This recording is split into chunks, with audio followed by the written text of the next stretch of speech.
Episode 8, Riding the Wave. Emotions are a lot like waves. They peak and they break. They ebb and they flow. You can stand rigid against them and get knocked over or pulled under, or you can let go, let them flow, and ride the wave. Keep listening to learn how. Welcome to the Autism Mom Coach, a podcast for moms who feel overwhelmed, afraid, and sometimes powerless as they raise their child with autism. My name is Lisa Candera. I'm a certified life coach, lawyer, and most importantly, I'm a full-time single mom to a teenage boy with autism. In this podcast, I'll show you how to transform your relationship with autism and special needs parenting. You'll learn how to shift away from being a victim of your circumstances to being the hero of the story you get to write. Let's get started. Hello, everyone, and welcome to the podcast. I hope you are doing well and finding these episodes useful. I have to admit that I've been holding my breath a bit lately because things are changing. For one, I just learned that my son's teacher has resigned and my son will have a new teacher for the remainder of the school year. And on top of that, we are researching high school placements. And the one thing that is for sure is that my son will not be in his current school environment next year. And this is a bit nerve-wracking. This year has been going pretty well in the sense that the school is a great fit and he is really well supported emotionally and academically. But like it or not, this has been a regular part of our experience for the last 12 years. We settle into a good routine. We establish a great rapport with a teacher or a school, and then something changes. And this does not just go for schools. It applies to everything, really. Doctors, therapists, medications. They work until they don't. And this is so challenging because we get attached to our supports. And when something is working, it is so natural to want to cling to it for dear life. And this lends nicely to the topic for today, which is riding the wave. In this episode, I am going to teach you a technique for processing your emotions. Now, if you're listening to this and you're thinking, I should know how to do this, I've been having emotions for years, hold the judgment. The truth is, most of us never learned how to process emotions. In fact, a lot of us were taught explicitly or implicitly that emotions are to be ignored, mind over matter. Just plow through and get it done. And now we find ourselves in the position of parenting kids with, let's say, big emotions and very big responses to their emotions. So if we want to stay calm and support our children in processing their big emotions, it is important to understand how to process our own. But first, let's talk about what we usually do in response to emotions that we don't want to feel. First, we try to control the circumstances. Remember circumstances, the only line of the self-coaching model that we can't control? Yeah, this is exactly what we try to control, right? The one thing we can't. Our children, other people, the environment. And I did this for years, and I still do it to some extent. I did not want to feel helpless or out of control, so I tried to control everyone and everything around my son so that he would not have a meltdown.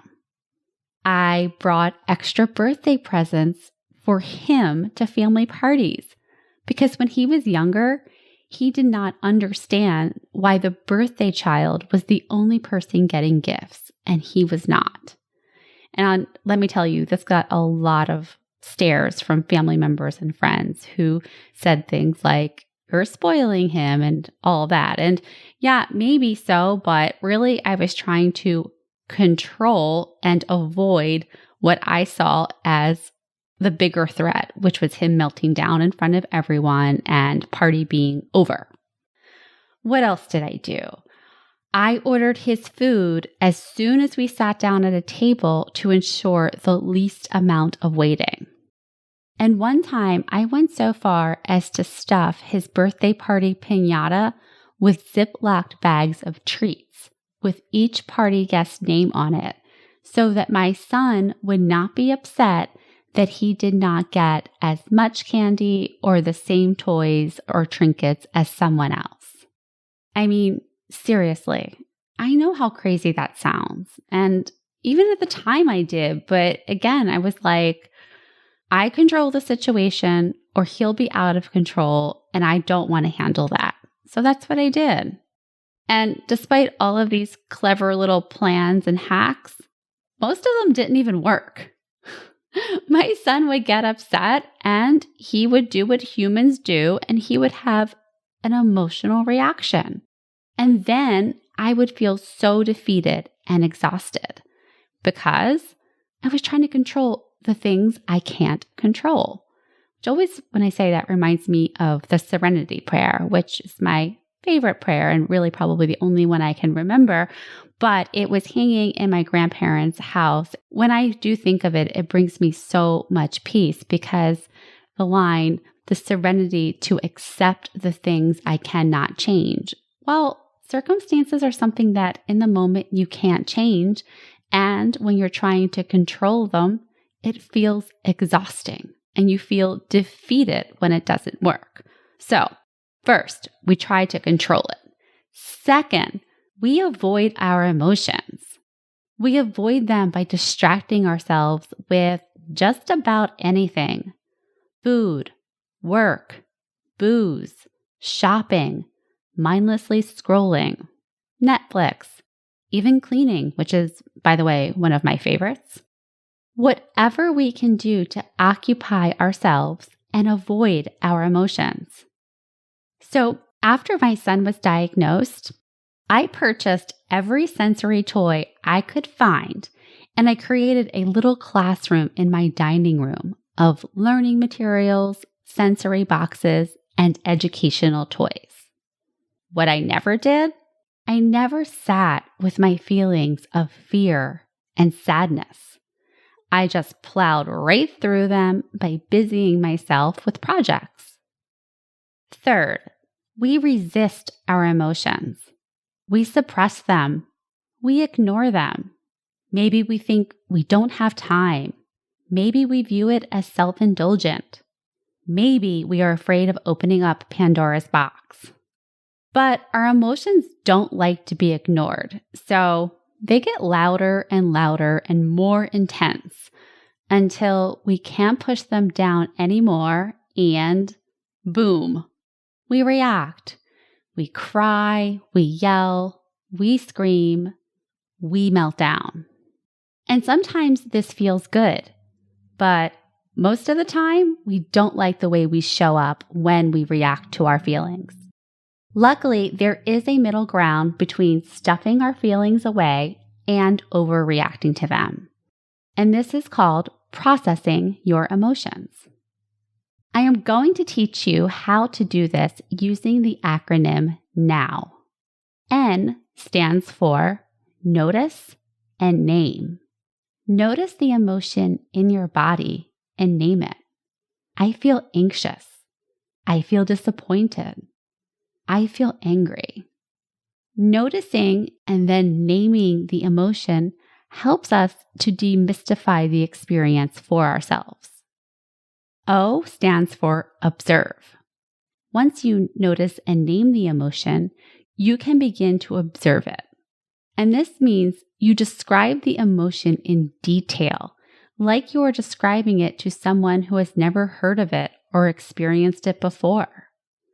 Imagine that you're describing the emotion to your child, or you're trying to give them the words to understand the emotions that they're having in their bodies. do this for yourself.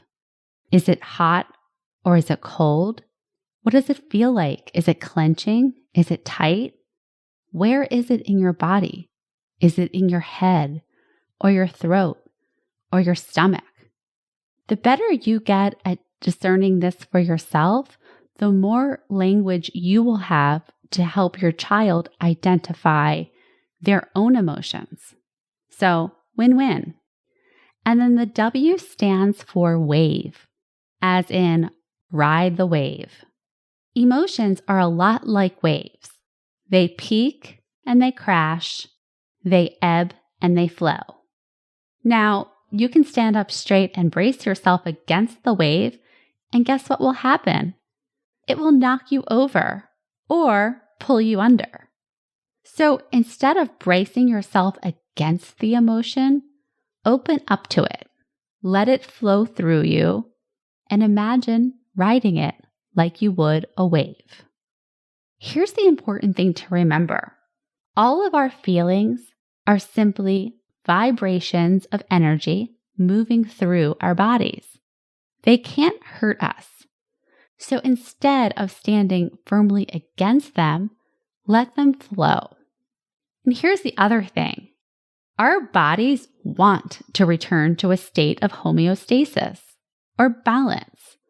So when you find yourself stoked by an intense emotion like anger or fear, your ability to open up to it and ride the wave will help it dissipate.